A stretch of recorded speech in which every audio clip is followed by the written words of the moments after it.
हर परिस्थिति को सहने के लिए तैयार रहो। भगवान के जन हो, ऐसे छोटी मोटी बात है रो दिया बच्चों की तरह नहीं, 100 बार गिरेंगे फिर भी हम चढ़ाई करेंगे। इसका अभ्यास है हमको नष्ट करने का। तो आज से हम प्रण लेते हैं कि तू हमें कितनी बार गिराएगा। अविनाशी का बच्चा हूँ, अविनाशी ही हूँ। शरीर बदलते रहेंगे लेकिन हम तेरे को देख लेंगे। एक दिन तुम जीत जाओगे। मैं अपनी गर्दन कटा सकता हूँ लेकिन अपने साधन को नहीं नष्ट होने दूंगा।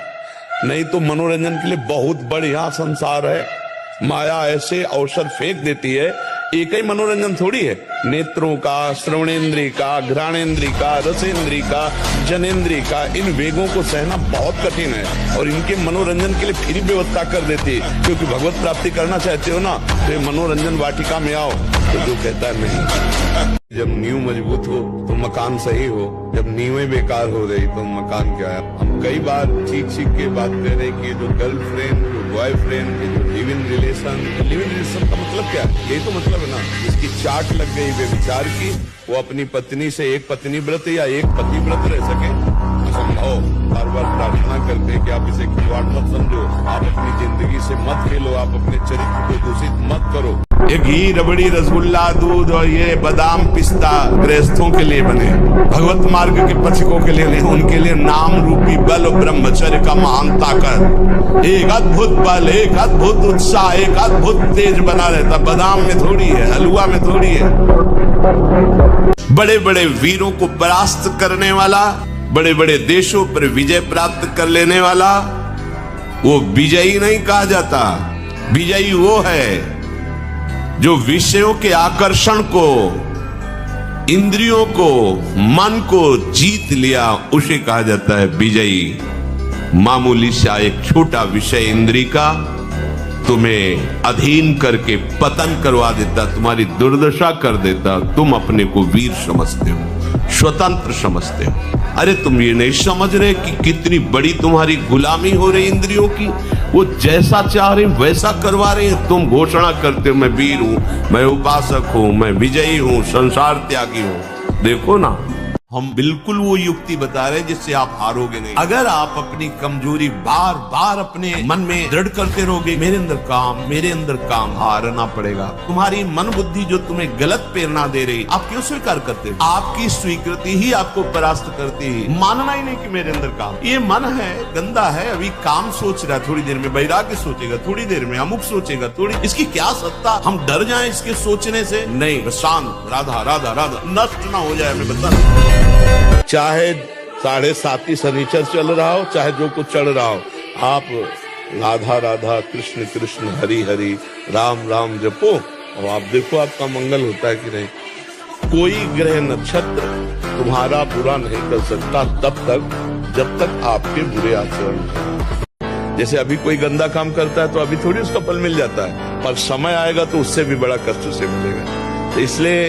अभी हम लोग सोते हुए नाटक कर रहे हैं कि हम कुछ नहीं जानते, वस्तुतः सब जानते हो।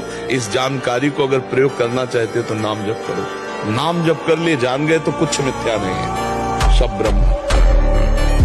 क्या मुर्दे जैसा जीवन, जो इंद्री जैसा चाहे वैसा डाउन कर दे, जैसा चाहे वो हमें शोक दे दे, दुख दे।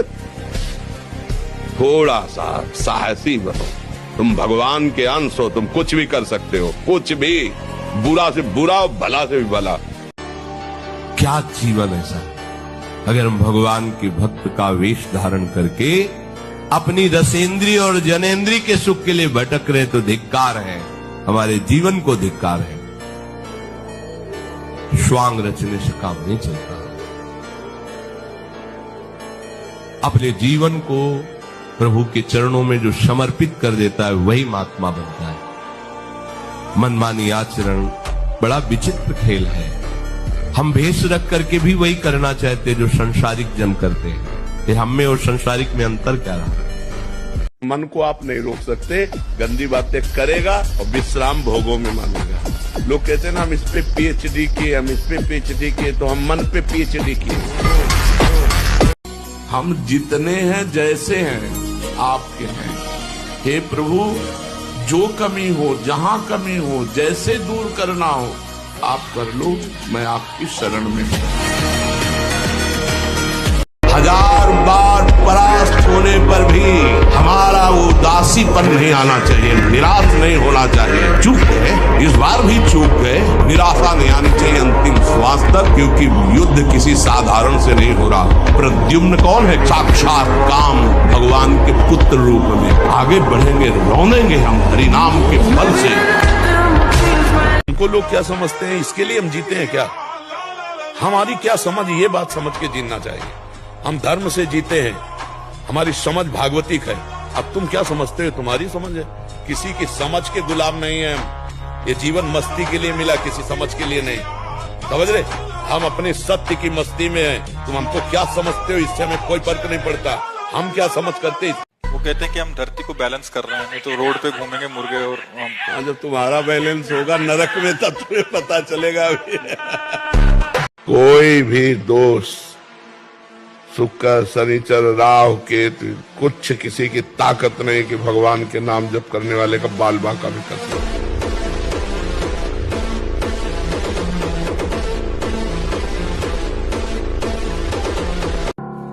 उपासक को सांसारिक विनोद भरी बातें सुनकर हंसने का शौक नहीं होता। अगर आए थे ना, अब भगवान ने भूंजा उनको, काल भगवान। यही भूल है कि ये कर सकते, हम नहीं कर। क्यों नहीं हम कर सकते? बड़ी सी बड़ी स्थिति जितनी भी बनी, चाहे भागवतिक बनी चाहे लौकिक बनी, हमारे लिए बनी, हम तैयार नहीं करते उसको, हम स्वीकृति नहीं करते। इसीलिए हर देश का नागरिक हर पद पे भारत के बैठ सकता है। ऐसे भगवान का बच्चा हर ऊंचाई पर चढ़ सकता है। थोड़ा आगे बढ़ो, नाम जप करो, धर्म से चलो, और शरीर जैसे जवान शरीर है, व्यायाम करो, जरूर करो। कसम खाने से ब्रह्मचर्य नहीं रुकता, सात्विक भोजन पाने से रुकता है। मोबाइल से गंदी बातें मत देखो, हस्त मैथुन करने की चेष्टा मत करो। सुबह 2-3 किलोमीटर दौड़ लगाओ, 15-20 मिनट दंड बैठक मारो, बढ़िया शीतल जल पियो, तो कुछ दिनों में ब्रह्मचर्य ठीक हो जाएगा। यद्यपि ये गलती ऐसी पूरे जीवन भर भोगना पड़ता है, क्योंकि बाल्यावस्था का वीरपात बिल्कुल जीवन को नष्ट कर देता है। इसीलिए बालकों को गुरुकुल में रखा जाता था, चाहे वो राजकुमार हो चाहे किसी का बालक हो। वहां वो एक साधुता से जितेंद्रीय होकर के फिर गृहस्थ धर्म में जाता था।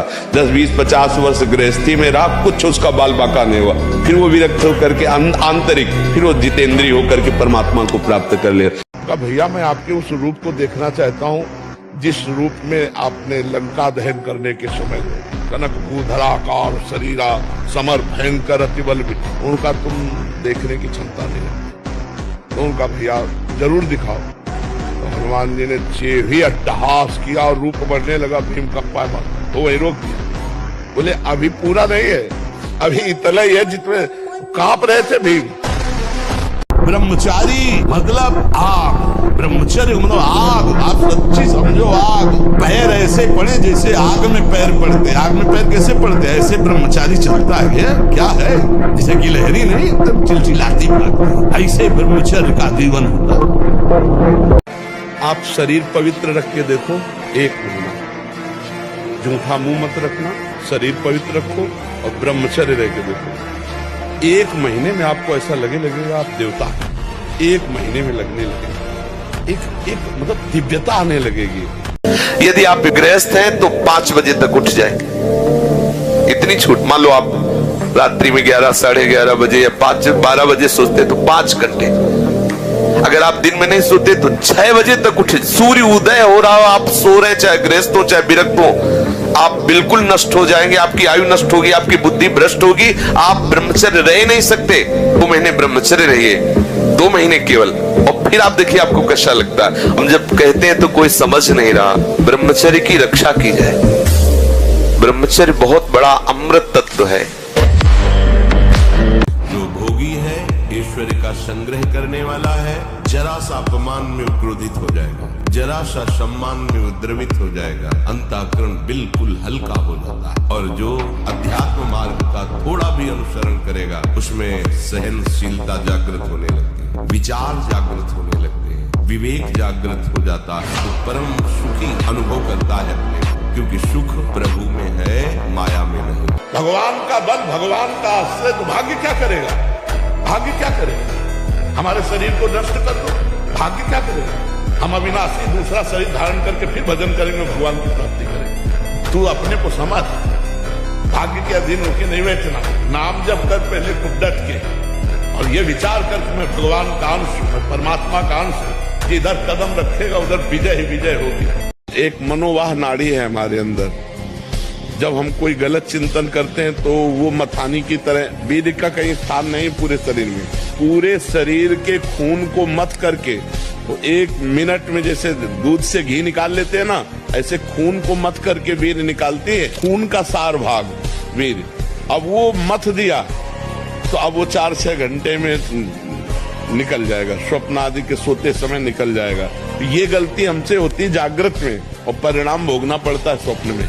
और सच्ची बात है बच्चा, गिरना तभी तक है जब तक अहंकार है इस मार्ग में, और जब अहंकार नष्ट हो गया तो कोई गिरा ही नहीं सकता।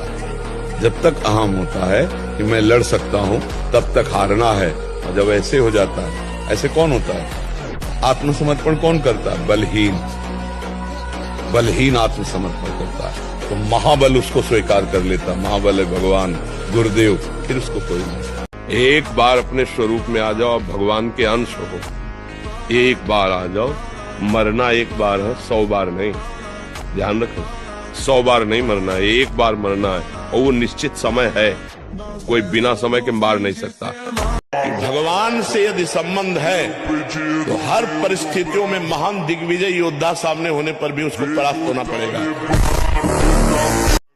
एक जिद्दी स्वभाव होना चाहिए परमार्थ के पथिक का। भगवत कृपा से स्वभाव शुरू से जिद्दी रहा है, जो ठान लिया चाहे मर जाए पर वो हमें करना है, चाहे जितना कष्ट मिले, नहीं हमें चलना है, बस ऐसा जिद्दी स्वभाव रहा है। हम ये कह रहे हैं कि निराश होने की जरूरत नहीं, सबके लिए एक स्थान बाकी है भगवान। जब सब जगह से हार जाला तो भगवान की शरण में हो जाना, देखना तुम जीत जाओगे। भगवान का बल अमोघ बल है, अमोघ बल है। वो हम अपने से कह रहे हैं, मरी हुई किडनी, फेल किडनी को 18 वर्ष हो गए चलते हुए, तो वो कहां से चल रहा है? भगवान का बल चल रहा है, भगवान के बल से चल रहा है। जो चाहो आप प्राप्त कर सकते हो, जो चाहो, यही तो मनुष्य जीवन की दिव्यता है।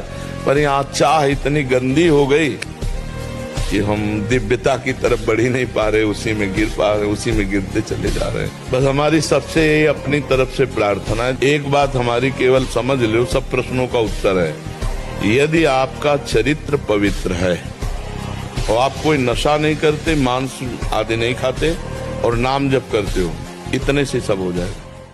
कहा आप भी तो धनुष उठाने आए, बोले नहीं। इस धनुष उठाने में कौन सी बात है? जब 20 बार कैलाश सहित भगवान शिव और पार्वती को उठा लिया तो उनका ये धनुष है। मैं धनुष उठाने नहीं आया, मैं धनुष उठाने वाले को निमंत्रण देने आया। और भगवान राम को कहा था तुम्हें निमंत्रण देता हूं, आकर पूरी लंका का उद्धार आपको करना है, इसलिए सीता जी से ब्याह तो आप करो और वास मेरे यहां करेंगे, क्योंकि इन्हीं के चरणों के प्रताप से ऐसी अपावन लंका पावन होगी। ब्रह्मचारी का स्वभाव गंभीर होता है, विचार परिपक्व होता है, स्मृति प्रवीण होती है उसकी, और हर कष्ट सहने की सामर्थ्य होती। गर्मी, सर्दी, बरसात, पीड़ा, अपमान, निंदा, वो महान शीतलता अंदर प्रदान कर। यदि छंतु ब्रह्मचर्यम चरंती, जिनकी इच्छा एकमात्र भगवत प्राप्ति की है, उनको क्या करना होगा? ब्रह्मचर्य का पालन करना, प्रत्येक इंद्रियों का निर्विषय हो जाना वास्तविक ब्रह्मचर्य है। आपको सत्य कहते हैं, सत्य मार्ग पर सत्यता से चलने वाले को संसार जीने नहीं देता है। और असत्य मार्ग चलो, रसगुल्ला खाओ, झूठी गवाही देने जाओ, आपको खूब पेड़ा बर्फी खवाएंगे, जेब गरम करेंगे, और सत्य बोलने जाओगे तो पीठ के बगाले वाली कोशिश हो जाएगी। ऐसे पूरे संसार का दृश्य है। भगवान के मार्ग में चलने पर कष्ट जरूर है, पर आगे चलकर महासुख है। वर्तमान में तो कष्ट, इसलिए कष्ट से डरना नहीं। इसलिए हम बार बार आपको सचेत करते हैं कि यही वो समय है आपको महान बना सकता है। कोई नशा मत करो, यदि आप संयम से रहे, जब तक ज्ञान हो तब तक ब्रह्मचर्य से रहो, क्योंकि ब्रह्मचर्य एक तपस्या है बच्चा। ये कोई साधारण तो है नहीं तो सब कोई रह लेता। एक तपस्या है।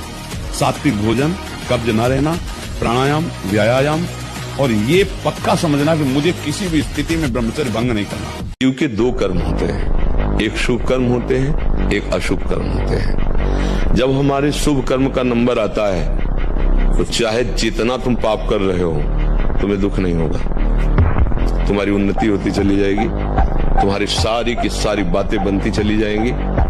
और जिस समय तुम्हारा शुभ कर्म नष्ट होगा और वर्तमान का पाप और पीछे का पाप जो आपका जमा है, धज्जियां उड़ जाएंगी। तुम्हें जो बनना है वो सोचो, जो सोचोगे वही बन जाओगे। जो तुम्हें बनना है वो सोचो, वैसा सोचो, जैसा सोचोगे वैसा तुम बन जाओगे। सोचो, आनंदित रहो, थोड़ा प्रसन्न रहो, थोड़ा सुबह 1-2 किलोमीटर दौड़ो, व्यायाम करो, एकदम चंगे, दिमाग प्रसन्न रखो, एकदम बच्चा कुछ नहीं। जिसके साथ भगवान है क्या बाल बांका हो सकता है। उत्साह संपन्न अभी करना है, इसी क्षण कार्य करना है, वर्तमान के कर्तव्य पर पूरी दृष्टि, और नाम जब चल रहा है किसी भी तरह की कोई निराशा तुम्हें छू न पाए। और जब ब्रह्मचर्य, ऐसा कैसे हो सकता है, बल है ना, अध्यात्म बल, शारीरिक बल की बात नहीं कहते, ऐसा कैसे हो सकता है। यदि एक बार ऐसा हुआ तो 1000 बार मैं प्रयास करूंगा और इस पर विजय। वो मतलब एक जिद्दी स्वभाव, एक निष्ठा उसी से आती है, उसी से। पहले खेती जोतते थे ना किसान, एक पार वाला होता था और पूरे खेत को उसी से जोतला है, बलवान होते। 2 लीटर मठा और 8 रोटी पाए, बैल की जैसी ताकत। अगर बैल को नाक पकड़ के रोक ले तो वो वही खड़ा हो जाए।